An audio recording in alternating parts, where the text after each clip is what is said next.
Joseph Vijay எனும் நான் உண்மையான நம்பிக்கையும் மாறா பற்றும் கொண்டிருப்பேன் என்றும் விருப்பு வெறுப்பை விலக்கி பலதரப்பட்ட மக்கள் அனைவருக்கும் நேர்மையானதை செய்வேன் என்றும் ஆண்டவன் மீது ஆணையிட்டு உறுதிமொழிகிறேன்.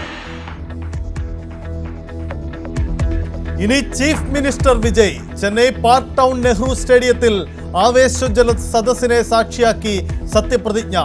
ഗവർണർ രാജേന്ദ്ര ആർലേക്കർ സത്യവാചകം ചൊല്ലിക്കൊടുത്തു.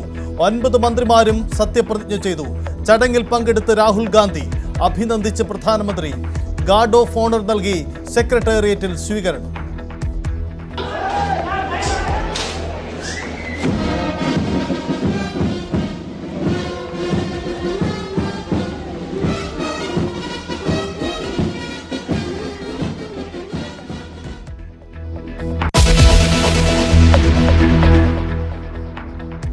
சத்தியப்பிரதிஜ்ஞை பின்னாலே சினிமா ஸ்டைலில் விஜய். தூதெல்லாம் கிடையாது.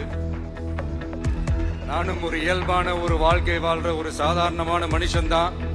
நான் முன்னாடியே சொன்ன மாதிரி அது செய்வேன் இது செய்வேன்னு பொய்யான வாக்குறுதிகள்லாம் கொடுத்து உங்களை தான் ஏமாத்த மாட்டேன். இத்தனை கோடி மக்கள் என் கூட இருக்கும் போது எது வந்தாலும் பாத்துக்கலாம், என்ன வந்தாலும் பாத்துக்கலாம் அப்படின்ற அந்த கான்பிடன்ஸ் என் மனசுல இருக்கு. DMK സർക്കാരിന് വിമർശനം. മുമ്പുണ്ടായിരുന്നവർ ഖജനാവ് തൂത്ത് കാലിയാക്കി. ഞാൻ സർക്കാരിന്റെ പണമെടുക്കില്ല, ആരെയും എടുക്കാനും അനുവദിക്കില്ല. പതിവ് തെറ്റിച്ച് ഉടനടി ആദ്യ ഉത്തരവുകളും പുറത്തിറക്കി. 200 യൂണിറ്റ് വൈദ്യുതി സൗജന്യം. ആന്റി ഡ്രഗ് സ്ക്വാഡും സ്ത്രീ സുരക്ഷാ സേനയും രൂപീകരിക്കും.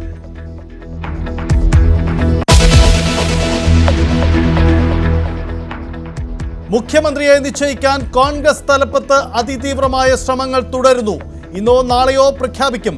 VD സതീശൻ കൊച്ചിയിൽ, രമേശ് ചെന്നിത്തല ഡൽഹിയിൽ തുടരുന്നു. ഫ്ലെക്സ് യുദ്ധത്തിന് താൽക്കാലിക ശമനം. ഹൈക്കമാൻഡ് എന്ത് തീരുമാനിച്ചാലും അംഗീകരിക്കുമെന്ന് K മുരളീധരൻ.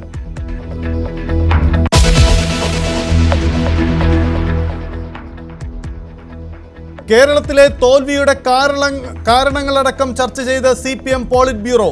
ഡൽഹിയിൽ തുടരുന്നു യോഗം. പ്രതിപക്ഷ നേതാവാരെന്ന കാര്യത്തിൽ തീരുമാനമെടുക്കും. പ്രഖ്യാപനവും ഇന്ന് തന്നെ ഉണ്ടാവാൻ സാധ്യത.